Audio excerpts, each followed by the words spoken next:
Hey everybody, it's Tim Hinton, the Beast of the Marching Arts. Thank you so much for listening and watching, hopefully, this conversation. I'm here with MK Campbell. How are you, MK? Doing well. How are you? I'm doing great. So you're here from Marching Health, and of course, we're talking about drum corps athletic trainers. This is going to be interesting. Like, where do they come from? What do they do? How hard is it to find them? Because I think that's the trick. Everybody needs so much help now. So MK, what have you been doing this summer? I know you've been super busy. I've Yes. kind of been able to like set this up as you're flying from here to there. So tell me about your summer. What were you doing? Yeah, absolutely. So first of all, thanks so much for having me. I'm super excited to be here. But yeah, so the summer's been a wild journey of traveling and all that kind of stuff. But I have just started full time with Marching Health. So I'm the director of health and wellness now, and so I've really had the opportunity to go teach a bunch of clinics this summer, which has been amazing. I've also been helping out with the Carolina Crown medical team just here and there as I can with my available time in between clinics, which has been really fun. That the medical team there has been amazing to work with, and just really getting to be able to do the more athletic training side of things in terms of seeing performers and treating and doing all that kind of stuff. But majority of my summer has been spent doing clinics. So we travel nationwide. We've been all over the country this summer. So it's been super awesome from coast to coast, really, from East Coast to West Coast, all the way out to Hawaii. So we've really had a great summer getting clinics on almost every day. Well, about every day this summer we've been booked out with clinics, which has been great. But yeah, staying busy, Wow, traveling. Yeah. that's amazing. So congrats on the position with Marching Health, and of course, Elliot Cleveland, Dr. Elliot Cleveland, and the whole everybody at Marching Health is doing such an amazing job. And we're going to talk about what you're doing with DCI specifically, and sort of the new roles you have there, and how that all works. Everybody, if you have questions and you're watching live, please type those into the comment section, and we will be paying attention to those as we go. So, how did you end up in this really important, cool, fun role with Marching Health? Tell me a little bit about like what led you there, like what degree maybe, and like how you ended Mhm. up there. Yeah, absolutely. So, kind of my background, I started out, I did color guard for, oh gosh, over a decade probably. I started in eighth grade and did it all throughout high school, college, beyond college. And then I did winter guard as well. So, competing with WGI and DCI. I marched with Colts, Crossmen, and Bluecoats throughout my time in drum corps. So, I did that in 2017, 2018, and 2021. I was kind of in the COVID era in my age out. But yeah, so I. Really had a passion for wanting to be in the medical field, and really just like my mom was a doctor, and so I really wanted to jump into the medical side of things, but I wasn't quite sure how I was going to um, I guess what route I was going to go. I was deciding between physical therapy and athletic training. Those were like the two professions I was going to like choose. And so I was actually talking with Dr. Elliot Cleveland and about how, his experience has been as a physical therapist back in, oh gosh, I think it was like 2017 or a while back. And he was giving me some great feedback as well. But when I was on tour with Crossman and the Bluecoats, I actually had an athletic trainer who she was actually both with me at Crossman and at Bluecoats. And so we had chatted a little while, and I really wanted to get into the performing arts world as well as being in the medical field. So I was like, how can I combine these two things to really make my passion come to life? And so um, I was I got my undergrad in I got my undergrad degree in exercise science, and then I went on to get my master's in athletic training. And so when I was in my master's and I was doing all my clinical rotations, I was like, man, I really want to be on tour with drum corps. Like, that is my dream, like, just to be able to help performers get back to doing what they love, because I know I needed that help when I was marching. And so I really was able to kind of shadow when I was marching Bluecoats and really get to understand more about the behind the scenes of being an athletic trainer in drum corps. And so in school, I did an internship with the cadets medical team, which Dr. Elliott actually had introduced me to the medical team and really got me connected with them. And so I was able to spend a little over a month on tour. So that last leg from like mid-July to all the way to finals, I was able to spend with the cadets and had a blast learning about all things, athletic training and drum corps as a student. And then the past 2 years, I've been helping out with Carolina Crown. So it's been an amazing journey kind of getting to this endpoint. And then last so once I graduated from my master's at UGA, I was like, well, what do I want to do? Like, I have, a bunch of choices, to go into in terms of jobs. And I was like, well, I kind of want to just move to Hawaii. So I booked a one-way flight and moved to Hawaii. I And love then, it. yeah. And then Elliot called me when I was living in Hawaii, and he was like, what do you think about joining Marching Health full time? And I was like, absolutely. That is my dream job. Like, I would absolutely love that. So I was an athletic trainer out in Hawaii at a high school on Big Island in Kona. And yeah, so ever since then, I kind of had been training with him, getting onboarded. And then I fully moved back to the mainland in April of this year and got started with Marching Health. So that was a long-winded answer, but that's No, I kind of how love I it. got to where I got. And Yeah. welcome back to the mainland. That's I guess Thank you. simply what I get to say across the pond to my friends in Europe. Anyway, Yeah, that's exactly. I love learning the lingo. So I got to tell you, MK, what is most exciting to me about everything you just said is that I love to remind. Well, I love to encourage people that you don't know where you're going to end up. Like you Yeah. have these ideas of here's things I'm good at, and here's the things I like to do, and here's things I'm interested in. But life has this way of like taking you around the corner and you end up somewhere you never expected. That happened for me. It happened for so many of my friends. And you Yeah. are like the poster child because you loved the marching arts, you loved color guard, you loved fitness and athletic training, like all this stuff combined in the perfect way for you. Yeah, absolutely. It's been an amazing journey, and it's just been like so like unexpected, but also so like amazing and just enjoyable to be able to go on this journey. So yeah, It's great. absolutely.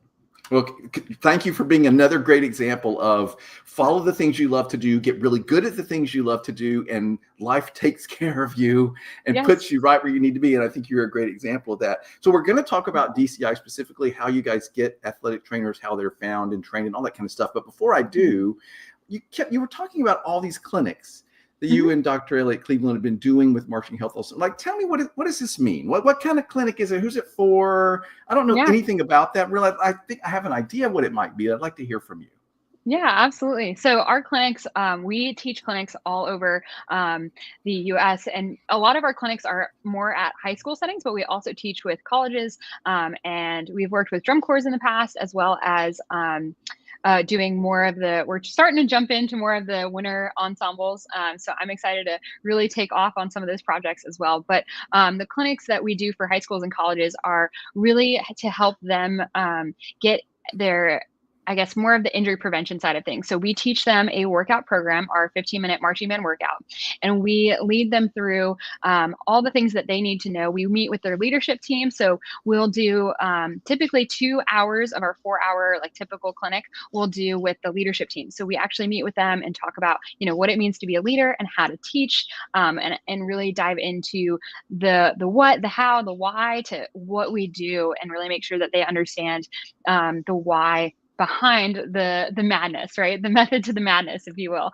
And so we meet with the leadership team, but we also meet with full band and run them through our phase one. We have 3 different phases to our marching band workout, our 15-minute workout. So we progress them through each phase. Each phase takes about a month. And so what we do is make sure that they get a good, strong foundation, especially meeting the youngest member of the band where they're at and really getting them strong, and that way everyone in the band is kind of going in the same progression. And so once they get through that month of phase one, we progress them on to the next phase, and so on and so forth. So that way they're progressing, they're getting stronger as the season goes on, and then they peak their strength and conditioning season, right, or their programming right around the time where they start competing. So that September, October kind of time frame is where we want them to start peaking at their performance level, so that the way they can perform, at their best when they are competing. So really our clinics are geared towards that more injury prevention, knowing the why behind what we do, giving them a really good workout program to be able to prevent injuries. Because let's be real, I had a knee injury when I was like back in 8th grade in color guard, and I could have prevented that if I had had Marching Health back when I was in high school. Exactly. Now, You listen, know? is there anything worse than being a band director or a staff member and having somebody injured sitting on the side? That Yeah. kid's not having fun and getting to do anything. You're missing someone. Like, we all want to, plus we want the kids to stay safe, right? So, Right. we've been talking about how athletic marching band is. It's always been, and now it's more and more and more the demands on the body. So the need for this knowledge, like the Mhm. why seems sort of like a no-brainer to me, but I understand why you have to sell people on going to the trouble.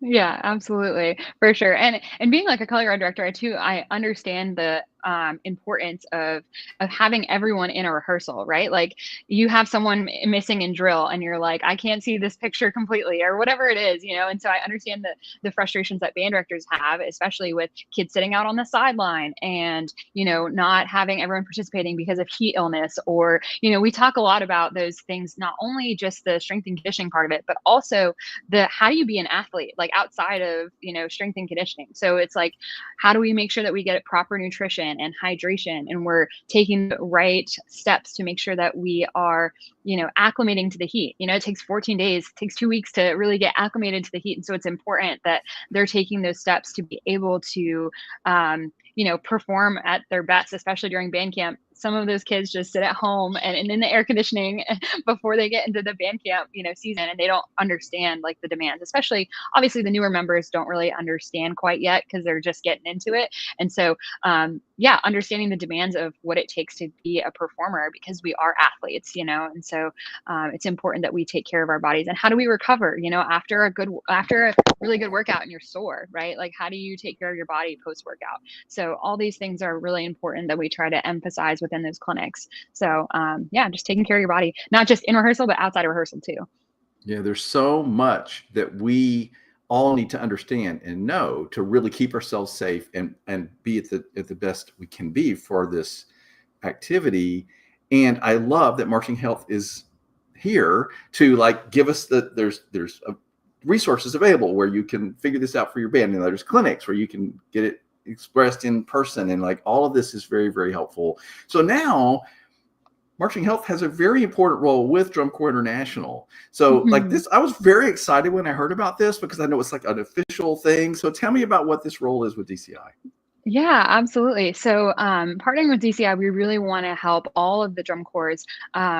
One, we are giving them access to our preseason conditioning program, so that way they can all do training on their own before they even get started with the season. This is going to help tremendously, because without that injury prevention programming beforehand, you're at a way higher risk during your marching bands or during the drum corps season, right? That you are going to, possibly get injured. Hopefully not, but there's a possibility of that down the road. And so having that injury prevention on the front end of things and really getting strong and to be able to do what you need to do to going into your season, because spring training, it's like, oh my gosh, it's intense, and it's a lot for the body to be able to accommodate to those long 12 14-hour rehearsal days.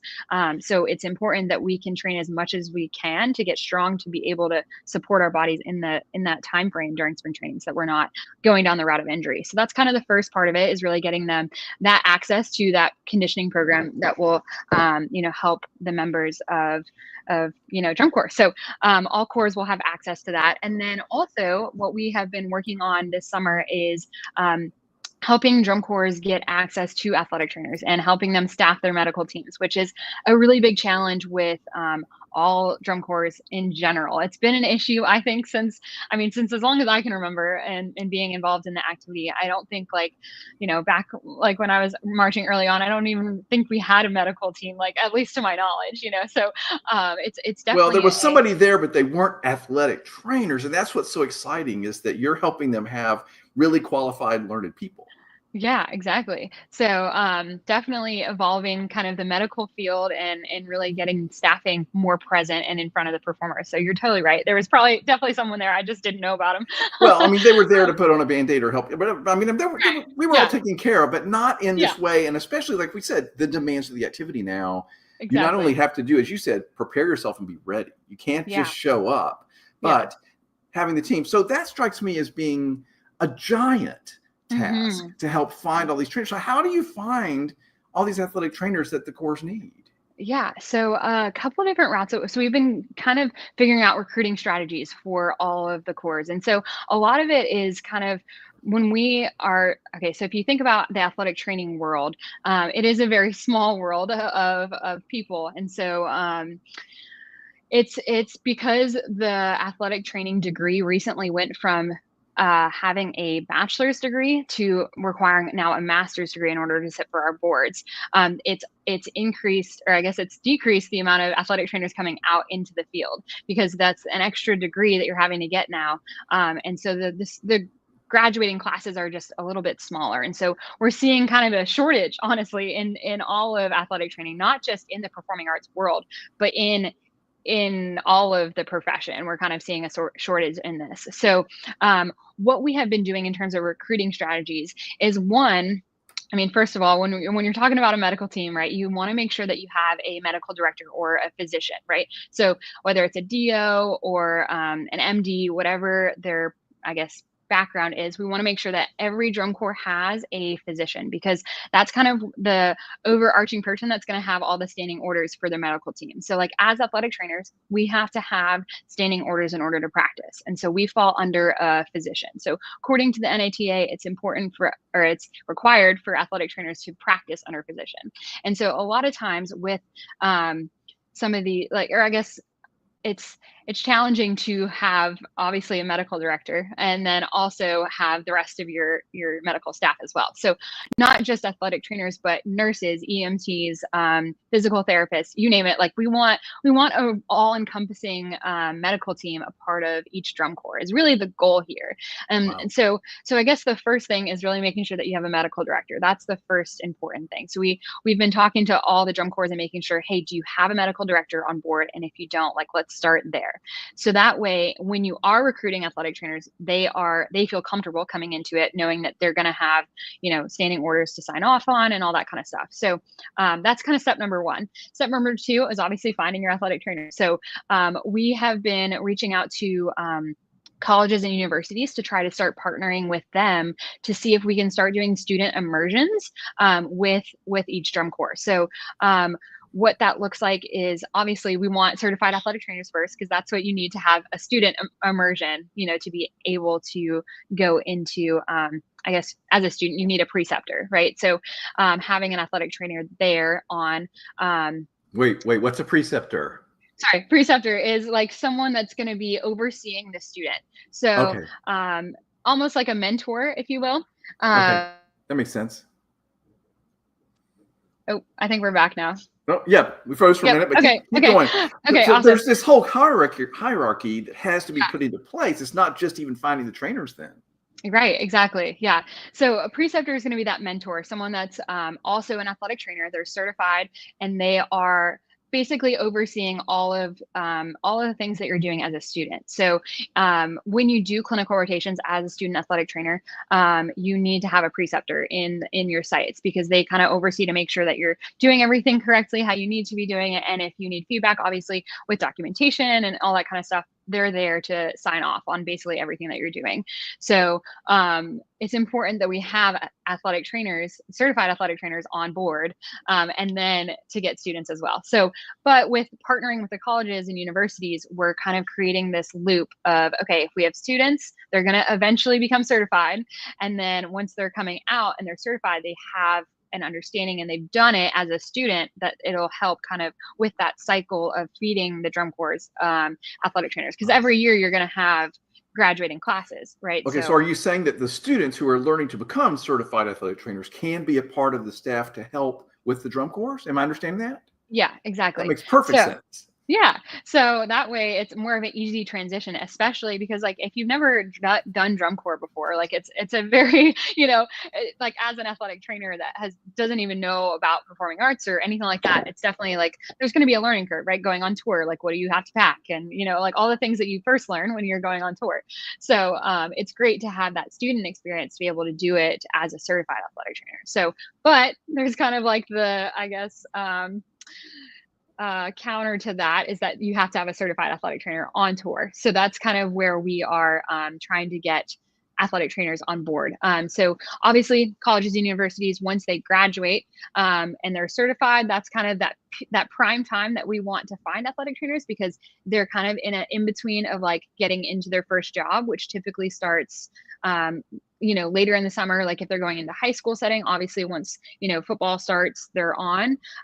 But finding an athletic trainer that is available during that spring training time period or even on tour, is that prime time post graduation and before they start the first job, and also while they're still young and they can do all the things that you need to do as an athletic trainer, in drum corps, because it's definitely demanding. Being on the medical team is I would say it's a different kind of demanding than being on tour as a performer, but it's definitely demanding for sure. So, demanding more in the more mental realm of things, but also physical too. I mean, you're out there in the heat and treating athletes or the performers, so it's definitely, I would say it's better to have that lively energy that you have right out of school. So that's kind of the prime time that we like to target our audience. So, when we talk about like targeting social media for athletic trainers, we actually, when we do like ads on whether it's Instagram or Facebook, we actually target our ads to be towards athletic trainers who are in that younger time frame. And I guess 20 to 30 or 35 is typically like where we try to target that audience. And then also, of course, when you're doing ads and you're making your, I guess, targets or whatever, we typically, obviously, we do it like all nationwide, US, but also making sure that it's like geared towards athletic trainers. So like injury prevention, your sports medicine, all those kind of things that we are looking for, I guess, on social media, I guess. That makes sense. So that way those ads and stuff like that are targeted towards them. So that's another kind of recruiting route that we have been telling the drum corps to kind of see if they can do, is doing ads or even just posting on social media and sharing it that way. And that way it kind of gets the word out for their specific drum corps as well. But we have been working in different realms of, I guess, trying to recruit and seeing where we can get the most pull for athletic trainers. So wherever your spring training site is at, we recommend that you kind of look at the sports orthopedic offices in like a 20-mile radius, I guess, and see if there are athletic trainers that are working there that are looking for extra work, right? So doing, weekend job, or, getting a couple hours in on the weekend or whatever it is, that they're in that local area. So it's easy for them to go and help out with the drum corps. So that way it's not like, I know the time commitment can be a little scary if you're like, yeah, 85 days of the summer, like we need to take you away for, being on medical, which actually I personally would recommend doing, having a big enough medical team to where you can alternate. So like every 2 weeks, you have a little bit of a break, because with the demands of,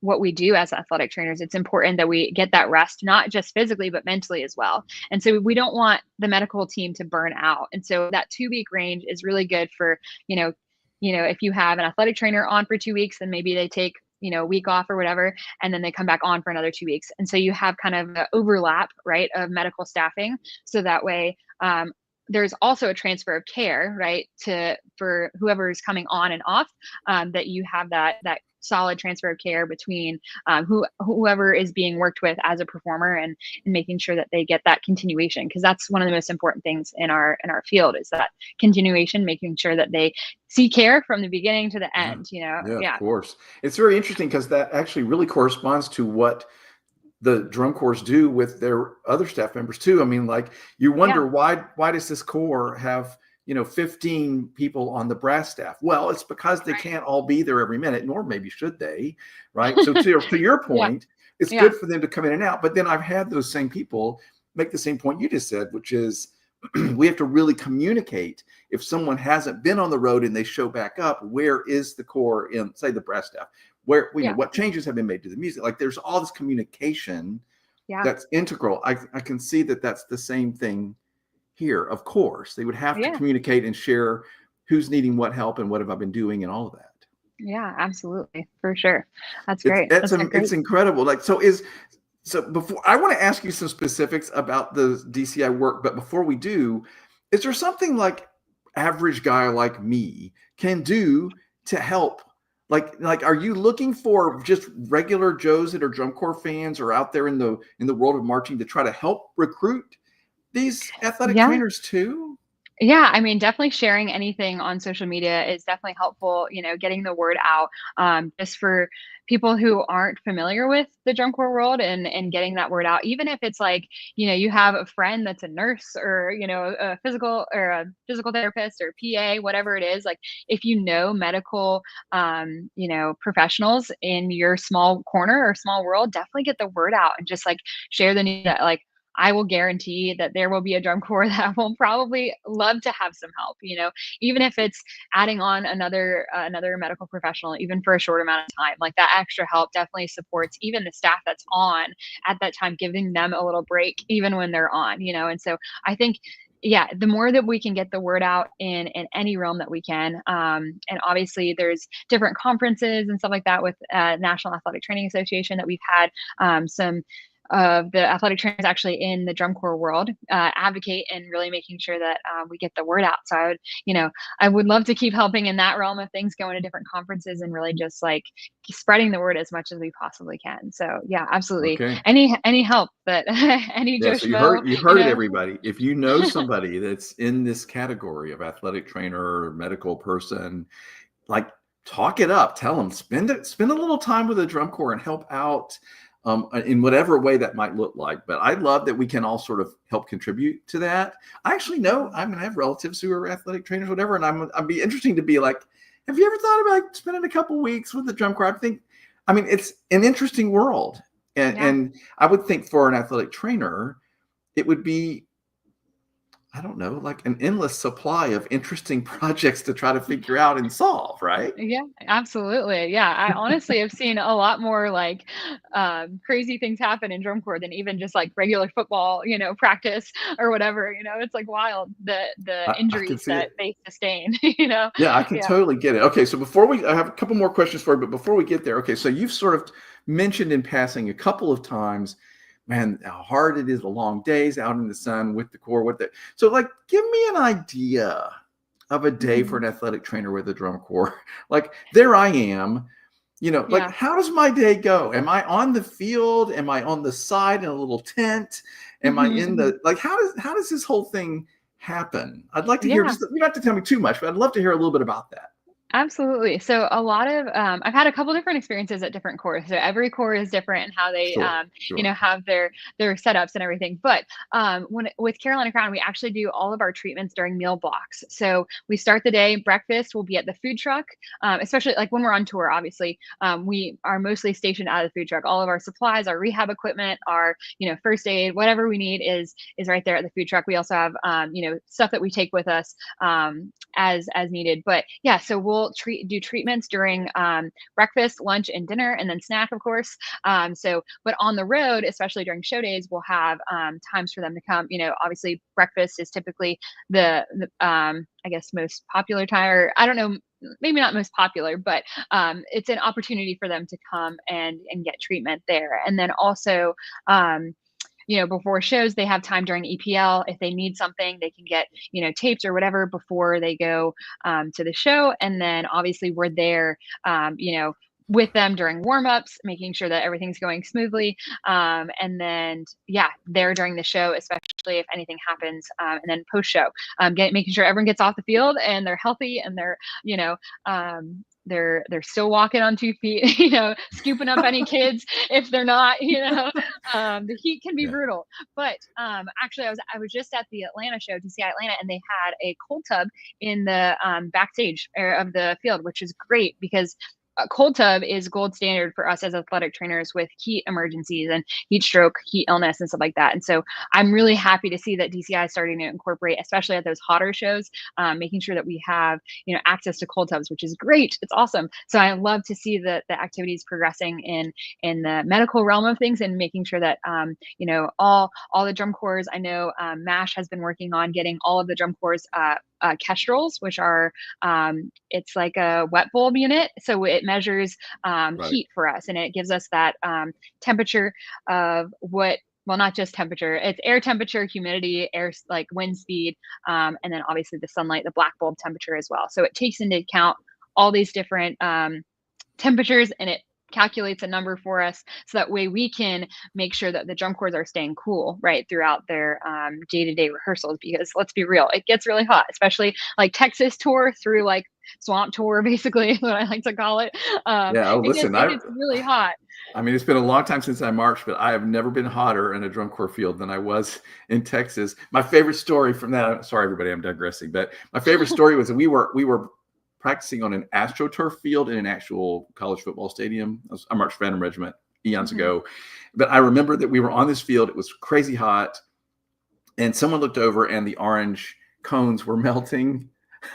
No way. Oh That's my when we knew it goodness. was really hot. This was before the day of the wet bulbs, everybody. So I'm sure they were keeping us safe. I wasn't worried about that. But I love that you're talking about this. So say I'm a member of a drum corps, and like I'm starting to have this issue with my elbow or my ankle, whatever. So then I'm going to just keep checking in with the athletic trainer for treatments or taping, or just to make sure that I'm doing everything I can to alleviate the problems with that, right? Yeah, yeah, absolutely. There's that daily check-in, and it's great, especially being on tour as an athletic trainer. You have direct access to make sure that your performers and athletes are checking in with you daily, and they're doing their symptom check-ins and see how they're feeling. And you really get to build that like relationship and rapport with the athletes to make sure, because like you kind of know how they're feeling. Like if they're in pain, like you have that relationship, with them to make sure that they're Yeah. doing well and performing well. So yeah, they check in, they'll do their rehab exercises, whatever they need in terms of taping or anything like that that they need to keep that pain down, and also making sure that they're safe, right, performing. Because at the end of the day,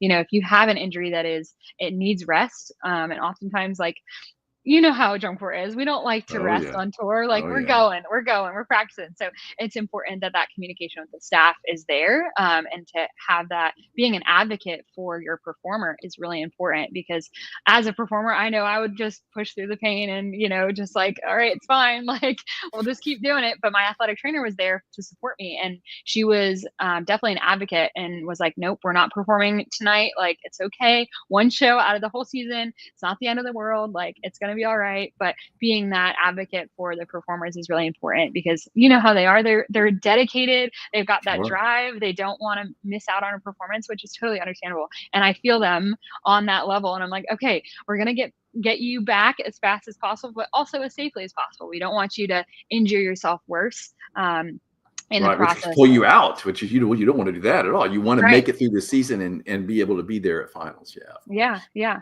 Absolutely.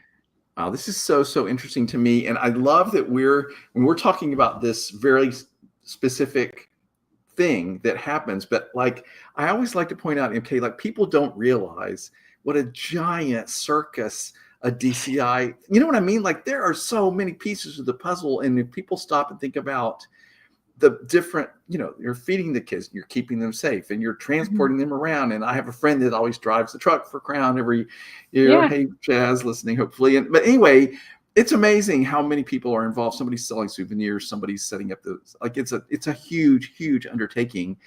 And so Mhm. now that we're having this conversation, it's amazing to me that this hasn't, like, you guys have given some organization and structure to something that seems very important, that needed it. So hooray for Mhm. Marching Health for sort of bringing this to the activity. I mean, Yeah. it was there, but I feel like Yeah. you guys are bringing another level of organization and sort of level of care Mhm. that seems that I'm Yeah. liking this. It For sounds sure. good.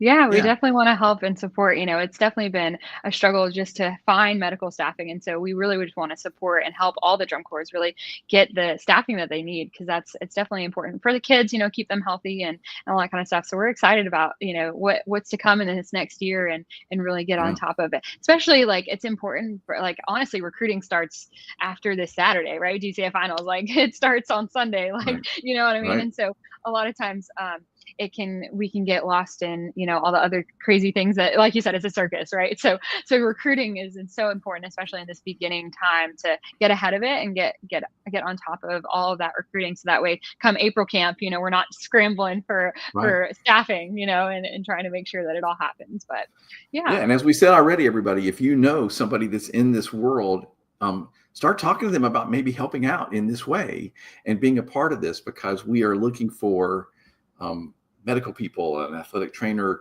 and all of that to Mhm. make this work. So if you know somebody, tell them to contact Marching Health and ask some questions and see if maybe they could be a part of it. So I know that you guys are starting to work specifically with the winter activity as well, and the winter guard and color guards maybe more than you were. So tell me about that. Like, how are you guys, is there something specific about color guard health Yeah. in the marching activity that's specific that you'd like to mention? Yeah, absolutely. So, as someone who did color guard and winter guard, that's kind of like my passion and what I really want to dive into a little bit more, especially with WJ, all the WJI groups and everything like that. So, yeah, I think we see a lot of the more of the in terms of warm ups, right? For color guard, we see a lot of the static stretching in the beginning of rehearsal, and so it's important, just like we talk about in all the things that we do with marching health in terms of the marching band season, we want to get on top of that and really make sure that these color guards are doing more of the dynamic side of things and not spending an hour long stretching, doing these at the start of the day or whatever, that we're not just spending an hour long doing static stretching. Yes, dynamic movements are important and that's what we want to strive for, but we definitely want to support winter guards in that sense of really helping educate and getting to the root cause of the common mistakes, especially with, I mean, you think about being barefoot on a floor for that long, like, oh my gosh, come on. Like, I was one of those people who wore tennis shoes all winter season long, and shout out to my director, she let me do it, so that's great. But I think it's important that we support ourselves with good shoes and all that kind of stuff.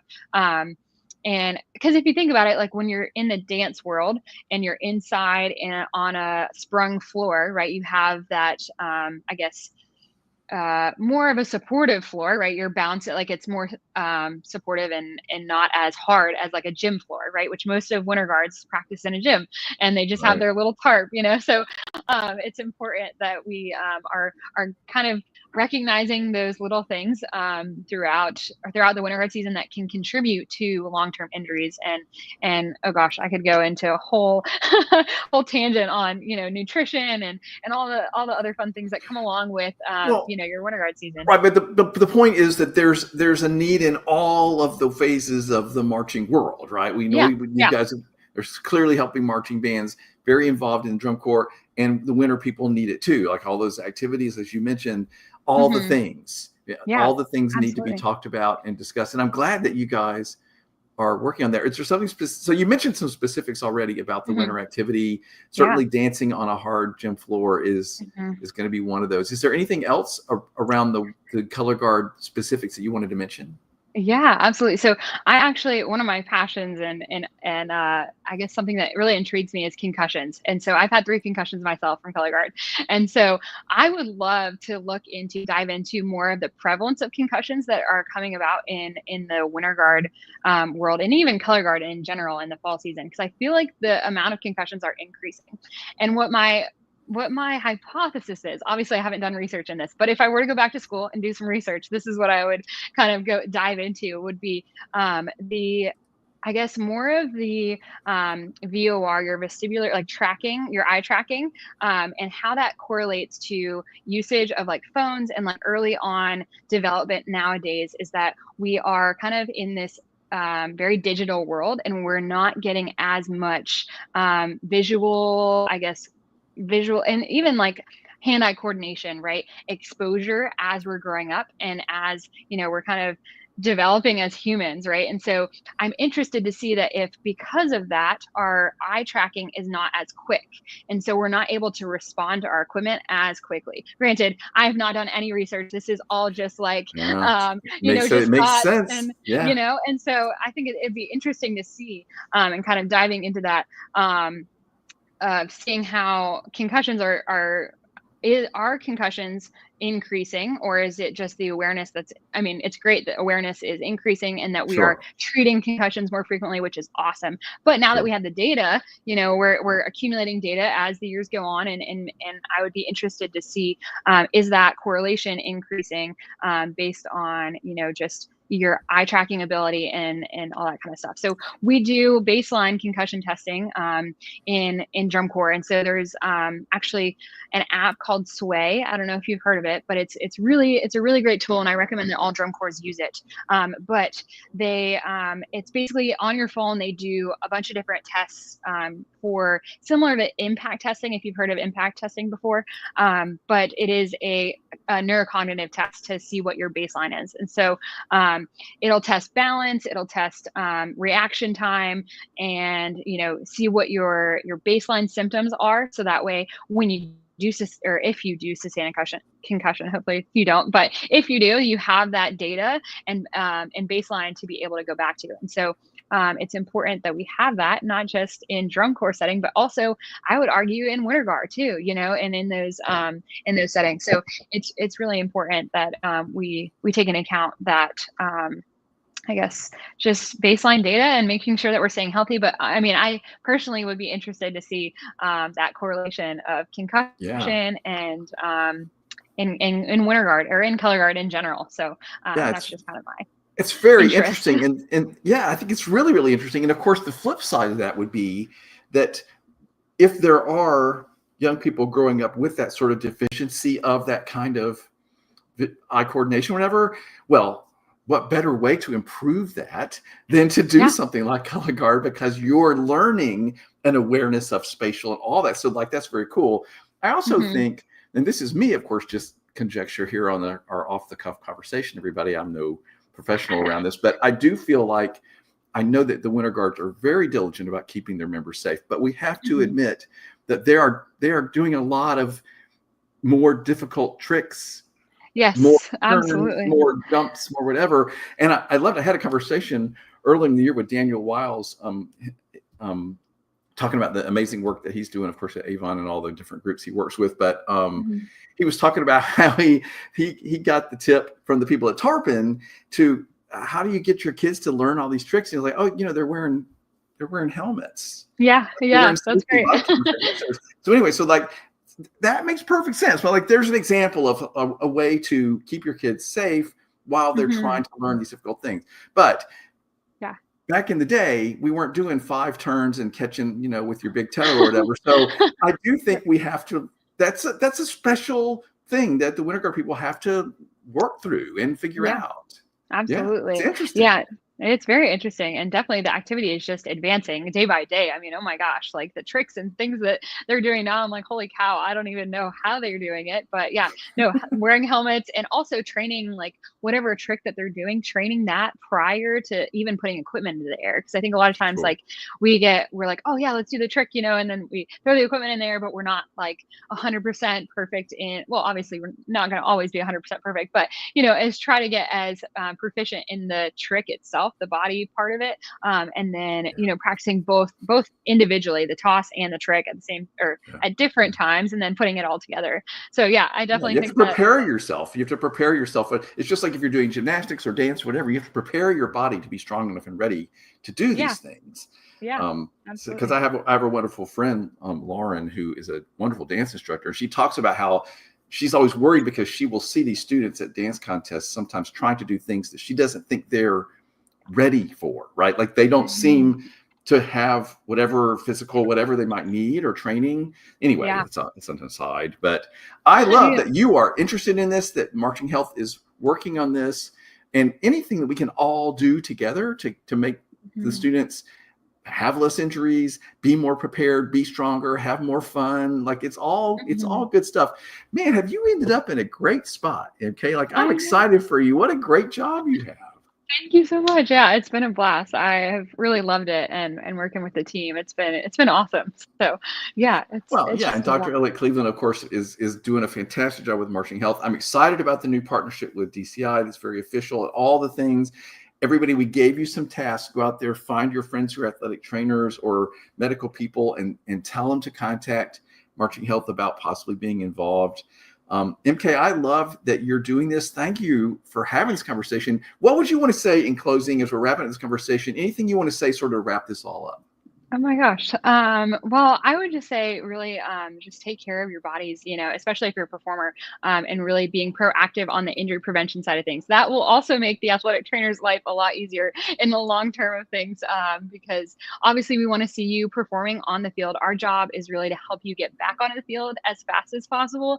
So if you guys do the work and really take care of your bodies outside of practice and all of that kind of stuff, I would just say, yeah, keep doing what you love and really just take care of your bodies in the process. And yeah, I mean, I definitely share with any of your medical friends, if they're interested, and definitely tell them to reach out to us and really just help the activity grow in the medical realm, because that's what we're here to do, and help DCI, help them grow in the medical field and help the activity all together. So we are just so stoked to be able to have this partnership with DCI and help all the young performers that are coming into it. So yeah. Well, it's really important work. And I love that we can send our students off to the drum corps activity, really all of the activities, knowing that they're being well trained, they're being well taken care of. And listen, if you have a band program or a winter guard program and you want to make sure that your students are being trained correctly, they're preparing for the season correctly, that they're doing everything they can do to be healthy, and you don't want any students getting injured or sitting out, God forbid, Mhm. during the season, reach Yeah. out to Marching Health, go to the website, see what resources they have, because we all need to keep our students safe. And a lot of that, as MK already said, is preparing them to be ready for the season. You can't just show up on day one. MK, this was so interesting. Thank you for talking to me. Thank you so much for having me. This was awesome. Yeah, it was really fun. Thanks.